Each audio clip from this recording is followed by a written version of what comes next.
हां, बटाटवडे तर केलते मागं. आता ही शाबू शाबूवडी. आणि शाबूवडे मग कशाबरोबर खायचे? शाबूवडी आपण दहीसोबत खाऊ शकतो. दही किंवा दहीमध्ये काकडी खिसून टाकायची, त्याची कोशिंबीर करायची, त्याच्यासोबत पण खाऊ शकतो. पण मला वाटतं ते सगळ्यापेक्षा दह्याबरोबरच छान लागते. हो, ते आता प्रत्येकाच्या आपल्या आपल्या आवडीनुसार. ज्याला दही मला दह्यासोबतच आवडते, धपाट दह्यासोबतच आवडते, वडे दह्यासोबतच आवडतात.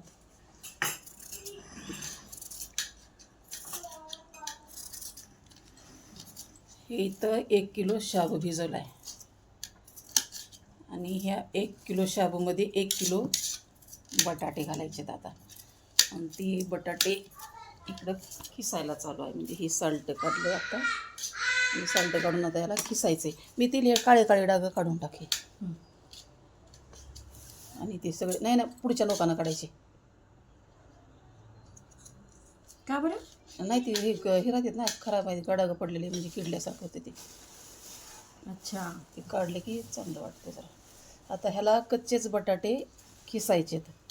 आता मी शाबू वडा करत असताना मी काय करते, बटाटे शिजायला घालते अगोदर आणि बटाटे शिजायला टाकून शाबू भिजू घालून त्या शाबूमध्ये मिक्स करून हिरव्या मिरच्या, कोथिंबर, मीठ हे सगळं घालून एकजीव करायचं आणि त्याचे पुन्हा शाबू वडे करून ते तळायचे. ही असं मी करते. आता ही माझी मुलगी कसं करते माहिती आहे का, हे कच्चेच बटाटे असे सोलायचे आणि सोलून ह्याला कच्चंच खिसायचं आणि पुन्हा ही केलेला खिस हा बटाट्याच्या ह्याच्यामध्ये शाबू भिजवलेल्या शाबूमध्ये मिसळायचा. मग त्याच्यामध्ये हिरवी मिरची, कोथिंबर, मीठ सगळं घालून शेंगदाण्याचं पीठ किंवा अख्खे शेंगदाणे जसं ज्याला आवडलं तसं. कोणी शेंगदाणे अख्खे घालते, कोणत्या फोडून त्याच्या खापी करून घालते. पुन्हा त्याच्यामध्ये थोडंसं वाटलेलं शेंगदाण्याचं पीठ पण थोडं टाकलं तर खूप टेस्टी लागतात. आणि पीठ भाजून टाकायचं. ते शेंगदाण्याचं पीठ घालायचं, खूप टेस्टी लागते. आणि तसंच आता मग ही शाबू वड्याची रेसिपी करायला चालू आहे. त्याचं पूर्वतयारी करायली माझी मुलगी. थोड्याच वेळामध्ये आता ही बटाट्याची प्रोसिजर म्हणजे तळायला वगैरे करून चालू करायचं आहे. आणि ते तळत असतानासुद्धा मी तुम्हाला ते दाखवणार आहे की कसे तळायचे, किती लाल करायचे का, कुठपर्यंत कसे पटकन काढायचे का, तर पूर्ण तळेपर्यंत कसं थांबायचं, काय केल्यावर किती कशी टेस्ट लागते, हे सगळं तुम्हाला मी थोड्या वेळानं सांगणार आहे. हे बटाटे खिसायला चालू आहे, कच्चे बटाटे खिसायला.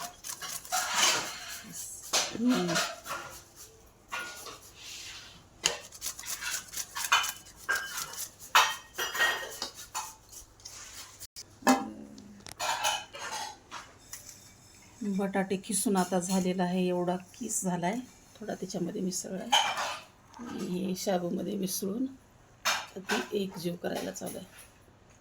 त्याच्यामध्ये मिरच्या टाकल्यात, मीठ टाकले आणि हा शाबूचा किस. आणि पुन्हा टाकायचे आता शेंगदाण्याचं थोडं पीठ, कारण त्याची टेस्ट वाढते.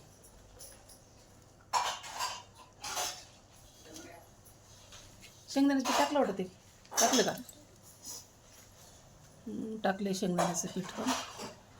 आणि मिरच्या लाल झाल्या का काय बरं? हिरव्या पण होत्या, लाल पण मिक्स केले सगळ्या. आपल्या रागावर कोण म्हणते लहान? काही जरी म्हणलं राग द्यायची नाही. मग तू सण करून कोण करावं?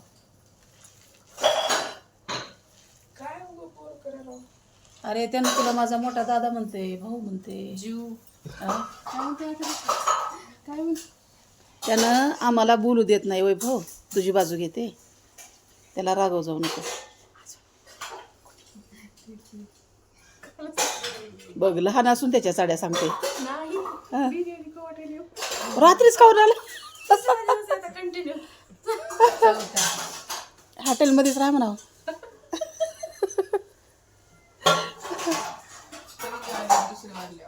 मला पहिली वालीच आवडली.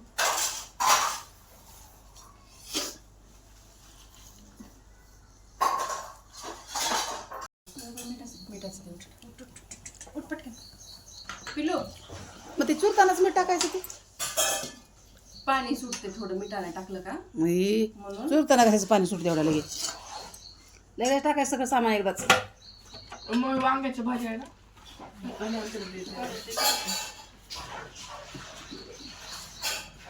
ठेवू का होय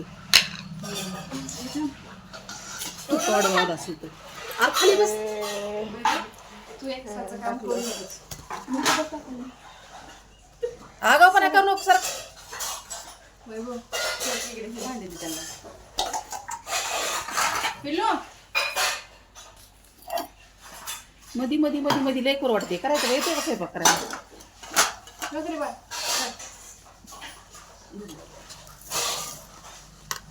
हा करणार.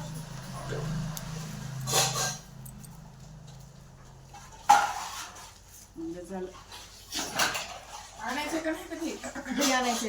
ब्रश कर जा. ब्रश तोंड धुवून आले असते.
तयार झालेले वडे मस्त गरम गरम.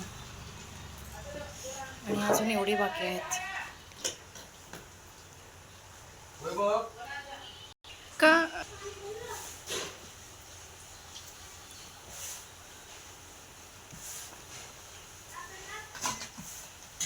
जसे जसे वडे ताट भरत आहेत तसे लेकरं रिकामे करत आहेत.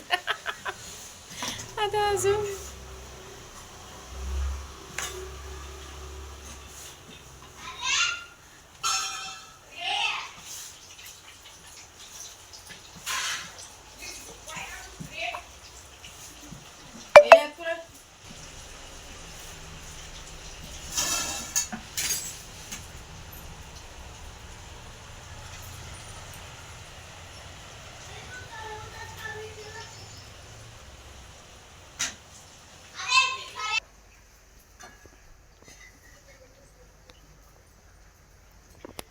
वाव. हे बघा दोन काय म्हणते ते. हे बघा हा शेवटचा घना आहे. हा घनाच म्हणायला मला येत नव्हतं. असे 2 घणे काढलेले संपवले. आता हे एवढे बाकी आहेत. ते आपले 2 झाले नाहीत का पहिल्याचे.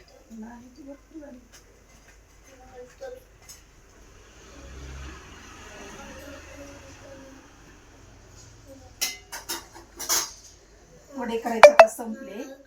आणि बघा आता हे वडे खायचे दह्या बरोबर. बघा हे 1 लिटर असं दही आणले. आता लेकरांनी सगळ्यांनी खाऊन झाले. आणि एवढे वडे आता राहिलेत मोठ्या माणसांसाठी. मोठे पण खातील पुन्हा मुलं पण खातील. पण खूप सारे वडे केलेत मी. बघा किती छान आहेत वडे बघा.